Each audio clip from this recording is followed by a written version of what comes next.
there's the idea of wanting to be that authenticity, that spontaneousness. But I mean, to me, the authenticity comes with the no editing, right? Mm. I think you keep the take going. You just do. And it's not to be lazy, but it's to say, if we sit and stare at each other's faces, we may actually edit that, but I'd want our editor or us to put on the video, we stared at each other's faces right here for 5 minutes. We thought it would be really boring. So we cut it, right? But like, ideally, that doesn't happen. There's maybe a little chop up at the beginning, maybe you got a little 1 minute or so at the beginning where you're just setting up and you do your intro and then you slap your outro on the end. But that kind of handles that. But I haven't done this a lot, and I don't think you have either. But if we don't have some kind of structure, it can be difficult to really give decent, solid, thought-provoking, interesting content. But also, there needs to be some kind of consistency, right? To come back. I mean, Yeah. you can have different stuff, but I think there'll be certain things that people wanna hear over and over again, right? Like things we can kind of report on, if you will. I like the idea of there being a little bit of journalism to it. I Hmm. think that would be fun if we at least like started gathering maybe each day over the course of each day or from the end of this podcast to the next one, we each find a story to talk about in the industry or in business, wherever, but something relevant to the general topics. I think we're in a good position to kind of give the pulse and the temperature of Web3 and bleeding edge technology, right? AI and so forth, right? We just had this great call this afternoon together, our other job, with a decentralized AGI project, like so. I think that would be fun. And then you know, uh, eventually there's probably going to be some written content I think we'll want to create, and on a website and whatnot around the podcast. And we're both writers. I'd like us to also have a blog too. I think a little mixed media could be cool. You know, um, as well. I don't know. You're the Yeah. marketing idiots.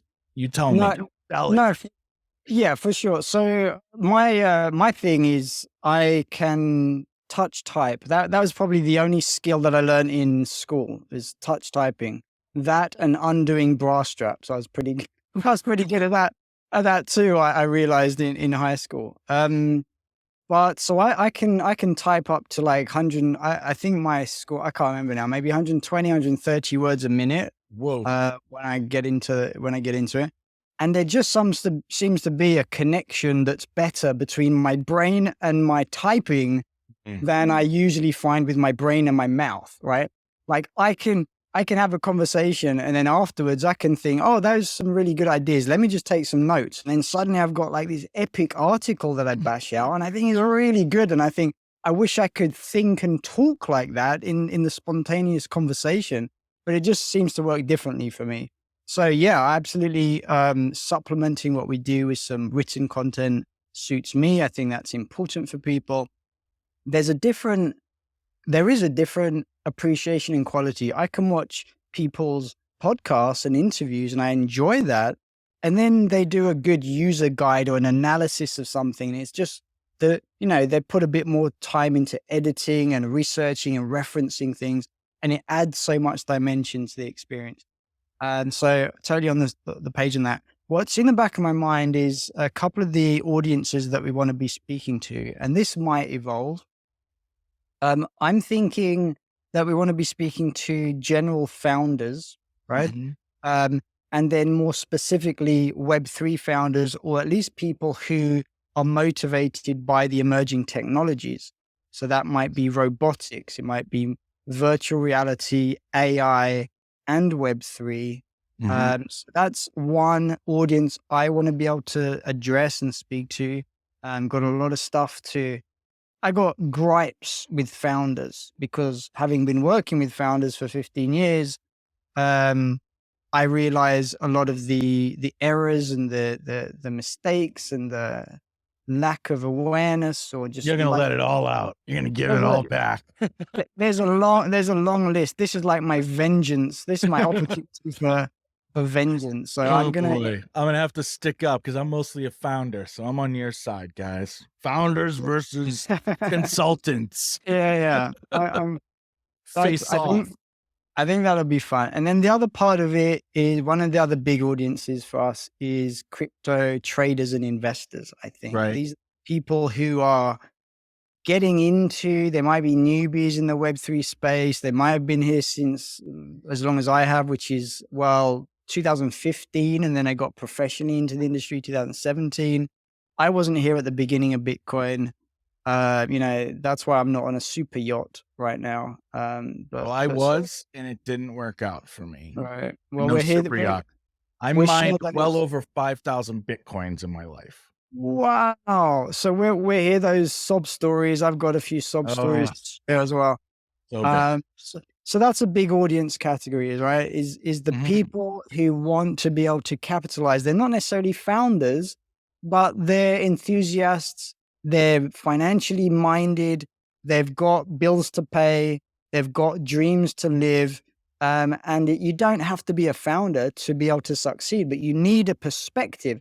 See, part of it is that investors and traders need to understand the fundamental analysis to go Sure. to a Web3 project and analyze it and do a better job than just the crypto hype YouTubers who will introduce you to every new token and just they want to get the YouTube views and the little bit of YouTube money. But we have actually got experience working on the side of the companies and Right. we can help give a tremendous amount of perspective, I think. So as we're talking about what founders need to think about, it's also what investors need to think about It is. because they need to analyze what's happening in the projects. We talked about the fact that there's differences too. There's definitely subtleties to this industry that don't cross over from traditional business. Red flags and things that they're a little different. Positive signals that are a little different. Like when somebody's evaluating a publicly traded stock, they don't worry too much about how many people are in their Telegram. But that matters in Web3 startups. And what matters further is being able to tell whether or not they botted that crap to get to 30,000, or is it 30,000 active, engaged people who really care about this thing, right? And so I think there's a lot in that. I'm excited about that. I'm such an anti-scammer type. I think scamming is one of the worst ways to get by in the world. I understand some people may not have any other options, and that really sucks, but so I'd love to be able to protect people because I also think that's hurt this industry, and I do love this technology for other reasons. I think that the other element too that's a part of this is the whole way in which you run these companies too. We can have something to offer, like you said, this feedback of I think you have to manage your startup a little differently in Web3. You have to take different things into consideration that you don't in other industries. I think more than anything, there's certain temptations like the token, right? We've talked about that a lot and how people launch them too soon or too late, or they model them badly, right? So I think we have a lot there. I'm totally with you. And then I guess my other part that I don't want us to I don't want us to get too confined by a specific tech. Web3 is where we are, so we're going to report on it. That's the alpha that we can give you that we're living every day for sure, and the audience will get that.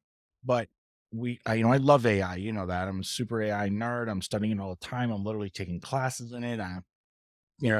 Plug buy my prompts. Not just kidding. I don't have any place to send you yet, but we want to be able to because we're also I don't know. Are we futurists? I think we kind of are. Totally. I Like put myself in that category, right? Absolutely. It's like futurists to me are people who see such a big opportunity for the future and we're scrambling and trying to not just imagine it, but align ourselves with it. And make it The happen.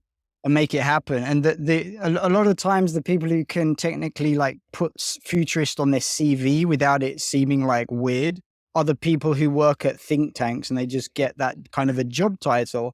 But you know what? They can't tell the future any better than we can. it's just like an academic bubble of think tankery. So yeah, we're futurist in a practical sense by any standard. I think so. And so that's important to me, and want to be able to do that. And a little backtrack too on the crypto trader stuff.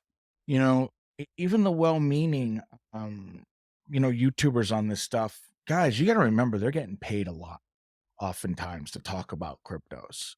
And I don't know how you could maintain any semblance of being unbiased if you're getting paid to talk about a crypto. And you should disclose that.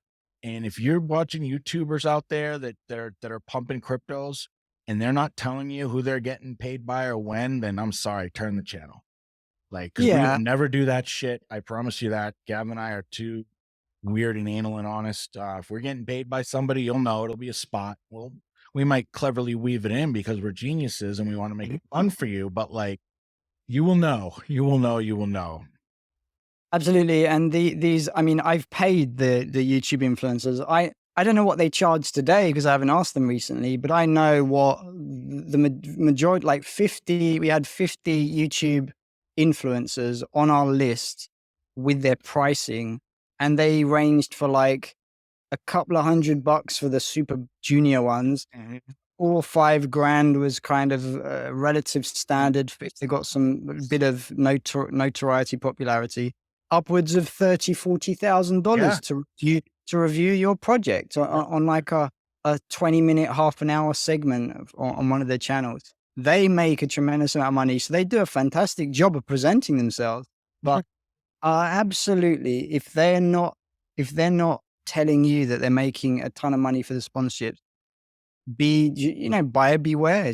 Yeah. And that's part of what I've actually have a new project, and I was up till late last night writing a web page, which I'm not going to share here, at least for the time being. Um, but my theory is that most people lose money on crypto because they don't know how to sell their crypto. Yep. Yep. Yep. We talked about So that. my Love it. the theory is that it's relatively easy to buy compared to being able to know when to sell. And again, that comes down to the technical analysis, comes down to market trend, knowing when the bull cycle is going to end. It's about the fundamental analysis on a project by project basis. And it's also your trading psychology, Yep. your discipline, your self-awareness, your intellectual honesty, your wits. And so I've got a project and we can tie that into some of our conversations Mhm. here. But I think that is special and unique and valuable. And I'm very keen to go down that line for my little side project. Yeah, everybody's, telling you what to buy, right? And to some degree, you may get some signals from them of when to sell, but a lot of when to sell is also just what are your goals? If you're meeting your goals, then guys, let it go. I know it's hard to sell something and watch it 5x like the next day. And that happens in crypto all the time. But you know what happens more often than not? It's 80% down. Yeah. Right? Like that's the most likely scenario that you're gonna say when a crypto moves quickly. It's gonna move quickly down. And we talk about like, the falling knife and just like just watching it go down and and just not wanting to, oh well, yeah, it only went down 20% today. Like I'll wait. It'll go back up the next few days. Not realizing just simple stuff like 20% down means it needs 40% up, folks. 40% doesn't mean 20% back up, it's 40% up to get back to where it was, like, so take that in your mind. So, yeah, I think that's a good one, right? We need, like, I'm thinking of segments, those sellers corner, like, What sell it. Just have a corner, a segment called "Sell It." what's the I can't think of the famous stock trader's name, whatever. The guy, he says the first rule of investing is to not lose money. Oh, Uh, yeah. we, I mean, so every stock trader, right? Buffett? I don't know. Buffett, yeah, that's it. It's exactly it. He was famous for giving that phrase.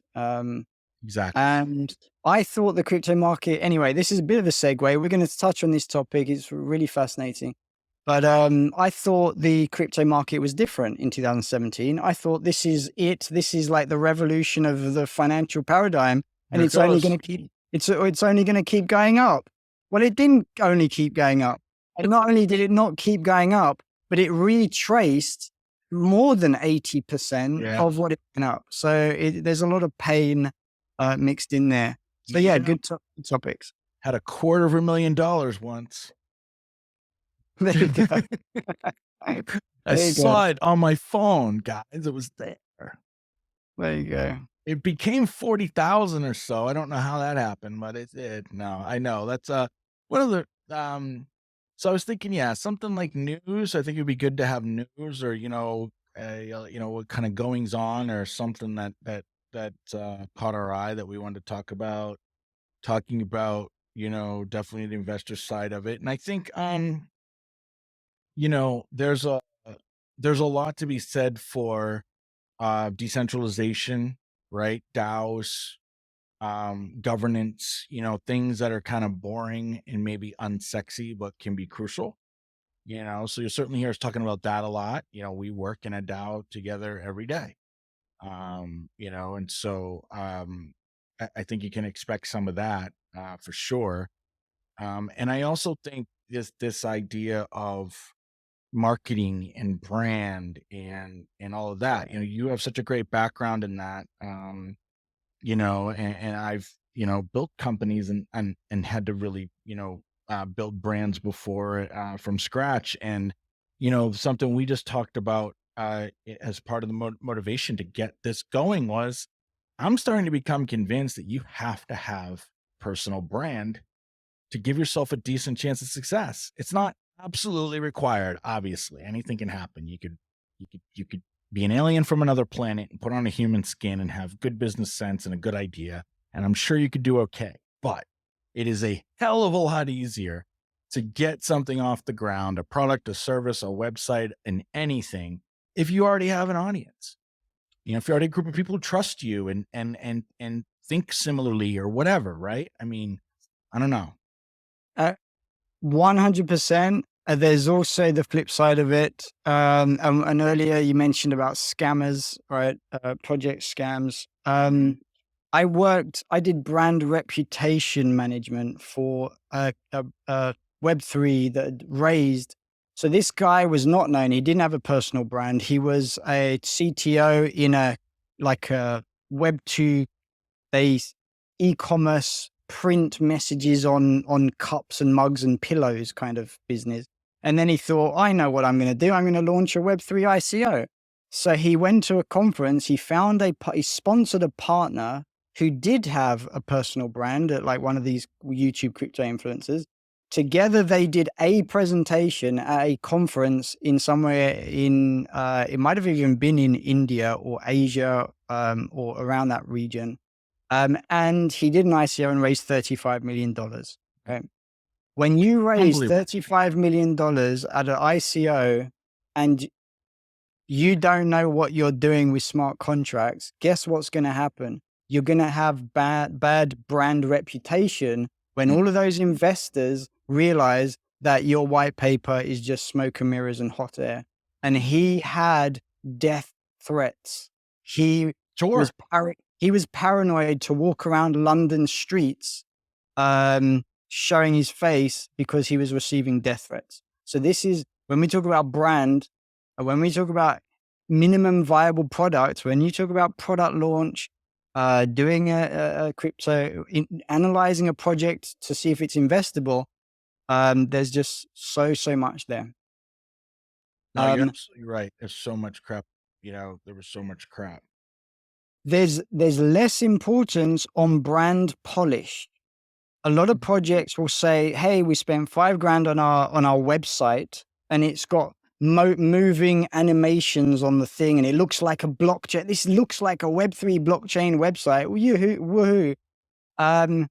Again, investors have to know how to look behind the scenes and really analyze it. And my advice, my suggestion to founders is do what Dom's saying here. Focus on your personal brand.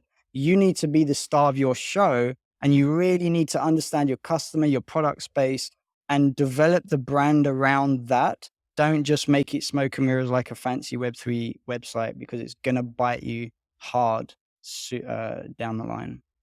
Yeah, and again, there's gonna be everything's possible, and maybe you can get by as a leader, a founder, an executive in a startup, and kind of being stealth and being private, and maybe that's your thing, and great. I don't know, you hire a body double to go out there and do it for you, but when you start a company and ask for investment and customers, it's inevitably public. You become a public figure. I think that's something people don't consider enough, right? Just my former life as an acupuncturist, I wasn't some big shot or anything, but over the years, I saw tens of thousands of patients. So of course I started getting recognized. Yeah. Oh, so and so, from 4 years ago, right? I mean, but I did just consider that like that because I was actually in a space that I didn't grow up in. My wife was from ex-wife was from here. So, but you become a public figure. And there's just a lot that comes with that. But the plus of kind of embracing it, at least to some degree, is there's no better customer feedback opportunity, right? We could just put out a tweet and say, "What do you think?" I mean, Exactly. you did how much, again, you've been around, you're younger than you look. What would an agency have paid 20 years ago, for that kind of customer information that somebody can get now in a tweet, right? Thousands for interviews and polling and all that shit, right? Yeah, Market testing, right? It was I'm s crazy. I'm still trying to figure out what "younger than you look" means. I'm gonna think I about know, I that. just I'll gotcha. I'll think about that after the call. I gotta work that one out. What was it? I What was did gonna that call you mean? old, and then I just Yeah. flipped it on its head. How clever, clever little Um, fox. Rawr. yeah, that was good. That was nifty. But yeah, in terms of market research, I've spent money for clients, and like you can spend. I've spent $10,000 on market research, There you go. a couple of thousand phone calls, short survey. Mhm. You get a press release out of it. I've spent 10 grand on behalf of clients on just those kind of things. There's nothing, and it's good research, but it's very narrow. It's very specific. Mhm. Doesn't give you community. It doesn't give you the qualitative fullness of understanding and insight that you want. By again, build. It's much better to spend 10 grand if you have to, building your personal brand and real, genuine, authentic relationship with you and your intended audience, to learn from them, to learn together, to be able to have a dialogue, conversation. That is good early stage branding, not the logo and the fancy website.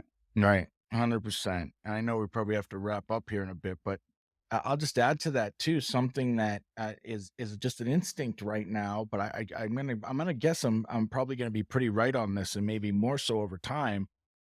People are not getting as much in their personal lives, as much belonging, right? As much community. We know that. We know people, the loneliness epidemic in the United States, for example, in Europe. And I think it's going to become exceptionally important that customers feel connected to products. I don't know. Maybe that's sick, but hey, we're human. We're going to want to get it somewhere. So, you know, you might just start choosing products based on, hey, that community looks fun. I want to be over there with all those rowdy bastards, or they seem cool, or they seem interesting, or they seem really sweet, right?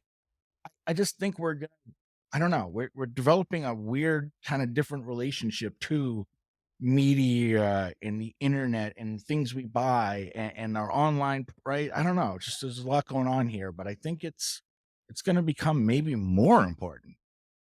Well, look at Joe Rogan podcast, right? He's not called like long interviews with famous people podcast. He's not called like whatever. Right. It's not a brand. It's his name. It's Yeah. him. Right. Right. And he gets 12 million viewers per episode. It's definitely the personal brand. 100%. So what do you think about name? We haven't nailed that down yet. I think we have to have a name now, something. We got to pick the name so that we can publish To the your point, I backlog. mean, is it the Dom and Gav show, right? I don't know. Should It we could should we be. miss a branding opportunity here, trying to be clever, or should we come up with an actual? neat little name. There's nothing wrong with having a, Of but like course. you're doing a Web3 project, you don't need to put your name on the the front of the website. You could, Well, it's I an don't get option. to put it on a door because I work remotely. Like, I can't Yeah, put it on I can't put the, like, that's nice little right. thing in the corner office, so where do I put it? Or on the glass pane. Yeah, Yeah, the I want it glass of the office. somewhere, right? Yeah. Well, we're doing Inside your neon. Google glasses, you're gonna see my name. We're doing neon signs. You've got a wall behind you. I don't have a wall behind me, so I'll have trouble hanging No, a that's neon fake. sign. This is gonna be the ongoing debate for the audience. Yeah, Guys, it's a green screen. I know it it's looks real. It's not real. it's Unreal Engine metaverse 75 background. Yeah, gets early access to this stuff. Gav's an insider like that. yeah. And this is not even me right now. This is an AI No. generated representation of me. Yep. In fact, I'm not even thinking about this stuff. I'm doing something else, and this is Yeah. just all AI generated verbiage. So, It was yesterday. I put in a really good prompt though today, I think. I'm proud of it. I'm proud of what we got out of Metaverse Future Fake Gav Bot 5.